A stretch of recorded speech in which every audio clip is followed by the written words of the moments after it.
افغان طالبان کے ساتھ 11 دن گزارنے والی امریکی جاسوس، اس کے ساتھ طالبان نے ایسا کیا کیا کہ وہ واپس امریکہ جا کر یونائٹڈ نیشنز میں طالبان کی وکیل بن گئی۔ یہ واقعہ ہے 19 ستمبر سال 2001 کا۔ خوبرو برطانوی خاتون صحافی سرد رات میں افغانستان کے بارڈر کے پاس امریکی فوجی چھاؤنی میں بیٹھی ہے۔ اس کو یہاں ایک خاص مقصد کے لیے لایا گیا ہے۔ اس کو نیم اریاں لباس اتار کر برقع پہننے کو کہا گیا۔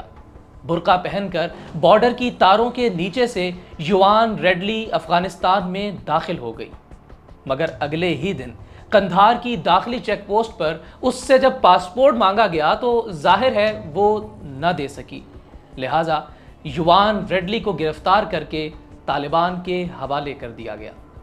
ریڈلی پورے 11 دن تک ایک جنگی قیدی کے طور پر طالبان کے پاس رہی۔ اس کو یہ یقین تھا کہ اب اسے ایک دردناک اذیت والی موت کے حوالے کر دیا جائے گا، کیونکہ 2001 کا ستمبر کوئی معمولی مہینہ نہیں تھا، بلکہ اسی مہینے کی 11 تاریخ کو سپر پاور امریکہ کے کیپٹل واشنگٹن ڈی سی میں دنیا کا سب سے بڑا دہشت گردی کا واقعہ ہوا تھا، جس میں 2 مسافر طیارے ورلڈ ٹریڈ سینٹر کے جڑواں ٹاورز سے ہائی جیکنگ کے ذریعے اڑا دیے گئے تھے۔ بالکل اسی طرح CIA کے مرکزی دفتر پینٹاگون کو بھی اڑا دیا گیا تھا۔ دنیا آج اس سانحے کو 9/11 کے نام سے جانتی ہے۔ یہ واقعہ سپر پاور امریکہ کے لیے شدید شرمندگی کا باعث تھا۔ یہی وجہ تھی کہ امریکہ پاگلوں کی طرح اس واقعے کے ماسٹر مائنڈ سعودیہ کے ایک رئیس شخص کے پیچھے پڑا ہوا تھا، جو یہیں افغانستان کے قندھار میں چھپا بیٹھا تھا۔ یہ تمام باتیں ریڈلی کے دماغ کی نسوں کو کھینچ رہی تھیں۔ اسے باندھ کر ایک بوسیدہ کمرے میں رکھا گیا تھا جو گنجان خاموشی میں ڈوبا ہوا تھا، ایک بوسیدہ در و دیوار والا چھوٹا سا قید خانہ جہاں وقت رک جاتا ہے۔ صرف ایک بلب جل رہا تھا جو جھولتا ہوا اپنی ٹمٹماتی ہوئی روشنی سے دیواروں پر سائے کھینچ رہا تھا۔ ریڈلی کی سانسیں تیز ہو رہی تھیں، کبھی وہ دروازے کی جانب دیکھتی، کبھی چھت کی طرف، کبھی اپنے گھٹنوں میں اپنا چہرہ دبا لیتی۔ اس کا دل دھڑک نہیں رہا تھا، بلکہ ایک زندہ درندے کی طرح اس کے سینے میں دھاڑ رہا تھا۔ اسی دوران قید خانے میں ایک نوجوان افغان فوجی داخل ہوا۔ اس نے اپنی بھاری آواز میں خاتون صحافی ریڈلی سے اس کا نام اور قندھار آنے کا مقصد پوچھا، لیکن ریڈلی نے اپنی سانس دبا کر خاموشی برقرار رکھی۔ اسے یقین تھا کہ اب ریپ، ٹارچر، فاسٹنگ اور دنیا کا ہر ظلم اس کے ساتھ ہونے والا ہے، لیکن اس کی توقعات کے بالکل برعکس اس نوجوان افغان فوجی نے ریڈلی کو قید خانے سے نکال کر مہمان خانے منتقل کرنے کا حکم دیا، جہاں اگلے 11 دن تک امریکی جاسوس کو شاہی پروٹوکول میں رکھا جانے والا تھا۔ ریڈلی کو اس کی منشا کے مطابق دنیا کے انواع و اقسام کے کھانے دیے گئے۔ یہاں ریڈلی نے جان بوجھ کر بے شمار ایسی حرکتیں کیں تاکہ افغان طالبان کو غصہ آئے اور اس کے ساتھ قیدیوں والا ظلم کیا جائے، تاکہ وہ اپنی کتاب میں طالبان کا وہی چہرہ لکھ سکے جو آج سے پہلے اس نے سن رکھا تھا۔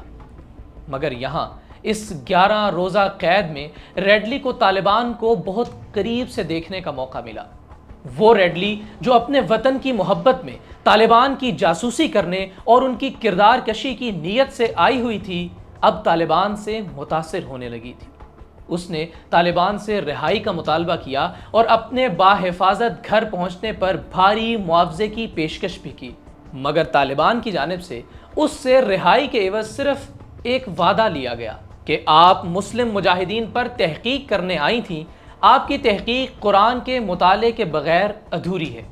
اگر آپ واپس جا کر قرآن کو سمجھنے پڑھنے کا وعدہ کر لیں تو ہم آپ کو رہا کر دیں گے۔ یہ ہرگز گھاٹے کا سودا نہیں تھا۔ یوان ریڈلی نے فوراً ہاں کر دی اور طالبان نے اسے ایک قافلے کے ساتھ واپس بارڈر کے قریب اسی چھاؤنی میں چھوڑ دیا جہاں سے وہ افغانستان میں داخل ہوئی تھی۔ ریڈلی واپس امریکہ باحفاظت پہنچ گئی، جہاں اس نے 2 سال تک قرآن مجید کو پڑھا، سمجھا، سیکھا اور اس پر عمل کرنے کی کوشش کی، اور اللہ رب العزت نے اس کا سینہ نور ہدایت سے منور کر دیا۔